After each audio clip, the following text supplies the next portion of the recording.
인간의 생명 연장의 꿈은 세상 그 어떤 욕망보다도 강합니다. 그러나 살아 숨쉬는 생명체는 언젠가 삶의 마지막을 맞이해야 하는 것이 세상의 이치입니다. 그런데 세상 모든 사람이 전부 마지막을 맞이해도 가장 오랫동안 생존할 수 있는 인류가 한국인일지도 모른다고 하는데요.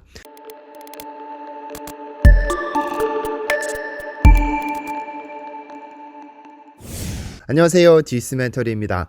베르나르 베르베르에 의하면 지구 탄생 이래로 인류는 총 3번의 자존심 상하는 사건을 겪었다고 합니다. 첫 번째는 코페르니쿠스의 지동설 때문입니다. 지동설은 지구가 우주의 중심이라는 인간의 믿음을 산산조각 내버렸습니다. 코페르니쿠스는 지구가 우주의 중심이기는커녕 태양의 둘레를 돌고 있으며 태양 자체는 더 거대한 어떤 체계의 주변에 있다고 주장했습니다. 그때까지 인간은 지구가 온 우주의 중심이며 우리가 세상의 주인이라고 믿었지만 단숨에 우리 인간은 원 오브 댐이 되어버렸습니다. 두 번째 사건은 찰스 다윈의 진화론입니다. 그가 종의 기원이라는 역작을 발표하기 전까지 우리 인간은 신이 신성한 계획으로 빚어낸 신성한 존재이며 다른 생명체보다 월등히 우월한 존재라고 믿었습니다. 그러나 다윈 덕분에 인간은 지구촌에 존재하는 동물의 세계로 편입되는 상처를 받았죠. 마지막은 지그문트 프로이트의 정신분석학입니다. 그의 발표가 있기 전까지 인간은 지구 만물 가운데 유일하게 이성적이고 합리적인 판단에 따라 행동하는 독립적인 존재라고 생각했습니다. 그런데 프로이트는 우리 인간은 이성에 따라 의식적으로 행동하는 존재가 아니라 무의식이라는 보이지 않는 힘에 의해 휘둘린다고 주장했습니다.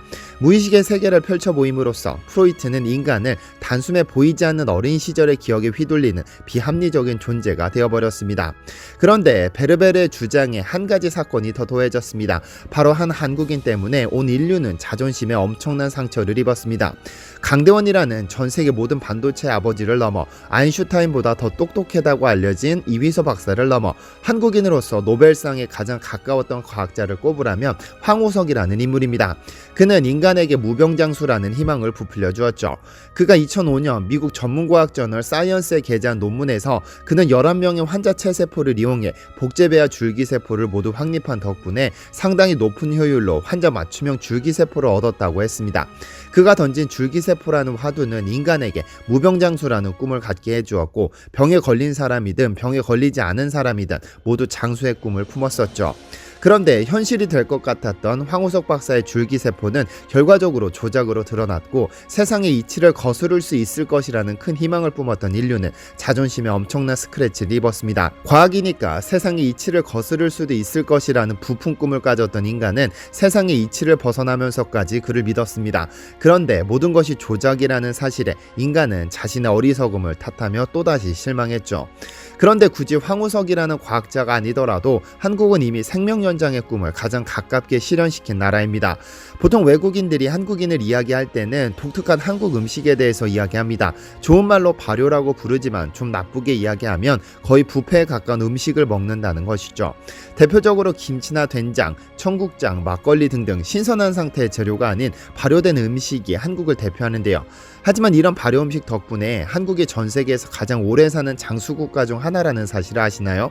우선 많은 외국인들이 오해하는 부패한 음식을 먹는 한국이라는 오명을 좀 바로잡아야 할 필요가 있습니다. 발효와 부패는 엄연히 다른 말입니다. 우리가 상온의 식빵을 오래 두면 거무튀튀한 곰팡이가 핍니다. 이 빵은 누가 봐도 먹을 수 없는 부패한 음식입니다. 그런데 콩을 삶아서 빻아 만든 메주도 상온에 걸어두면 메주에는 하얀 곰팡이가 생깁니다. 그런데 이 메주는 누구나 먹을 수 있다고 생각하고 우리 어머니들은 이를 이용해 된장을 만들고 간장을 만듭니다. 즉 부패한 음식은 먹을 수 없지만 발효된 음식은 먹을 수 있는 음식이 됩니다. 발효는 미생물 자신이 가지고 있는 효소를 이용해 유기물을 분해시키는 과정이라고 정의합니다. 이 결과로 우리가 유용하게 먹을 수 있는 물질이 만들어지게 되죠. 예를 들어 효모가 포도당을 분해해 만들어진 알코올이나 포도당을 분해해 젖산을 만들어 새콤한 맛을 내는 요구르트나 치즈 등이 발효의 대표적인 사례죠.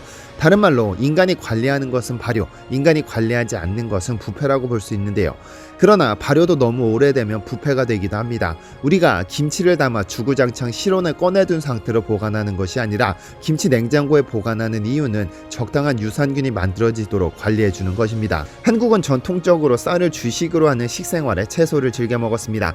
그러나 사계절이 뚜렷한 한반도에서는 겨울이 되면 채소 생산이 불가능했고 얼어버리는 통의 저장도 불가능했죠. 따라서 우리 조상들은 가을에 수확한 무청을 삶아 말려 시래기를 만들거나 물을 작게 썰어 말린 무말랭이를 만들어 겨울에도 채소를 섭취하기 위해 건조 기술을 확보했고, 소금에 절여 양념에 묻혀 보관함으로써 그 보관 기간을 늘리는 등 저장 기술을 확보해냈습니다. 적당한 온도에만 보관한다면 부패하지도 않고 오히려 감칠맛이 좋아졌죠. 대표적으로 김치나 장, 막걸리 등이 그렇습니다. 한국 대표 음식으로 불리는 김치는 소금에 절인 배추와 무, 고추, 마늘, 파 등 여러 가지 재료에 양념을 버무려 만드는 종합 야채 발효식품입니다.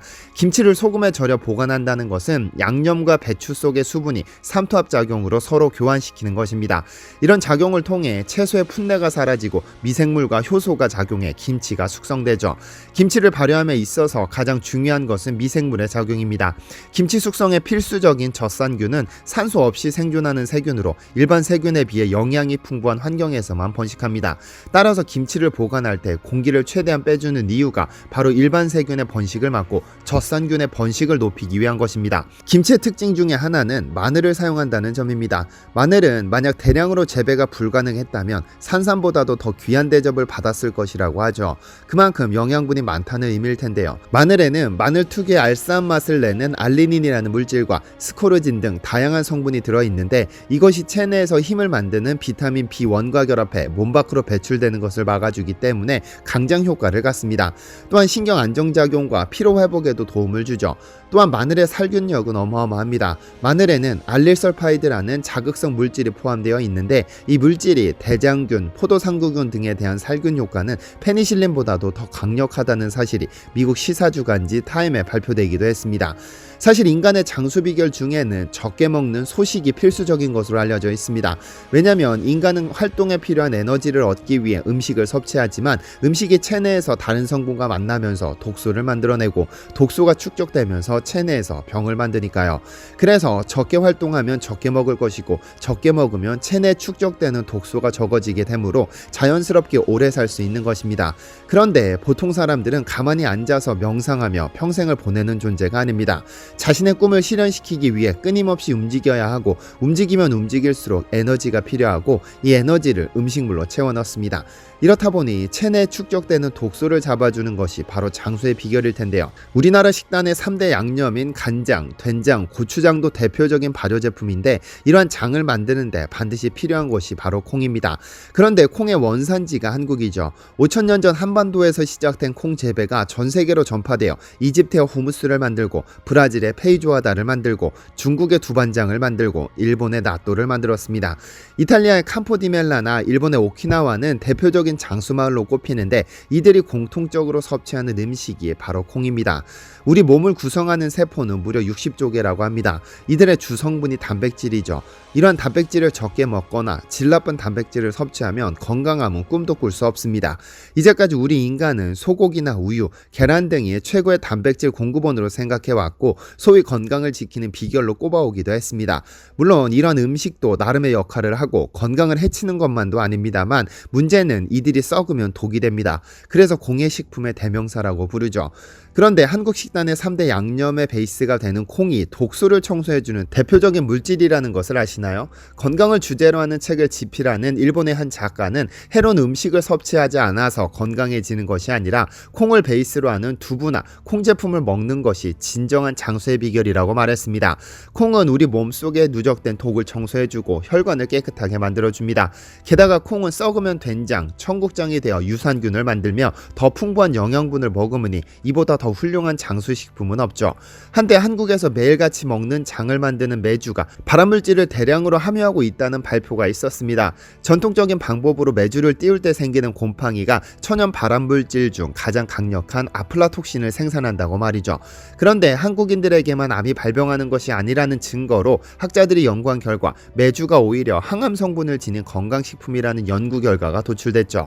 즉 메주로 만든 된장, 간장 등은 발암성이 없을 뿐 아니라 오히려 발암성을 상쇄하는 항암작용이 있다는 것이었습니다.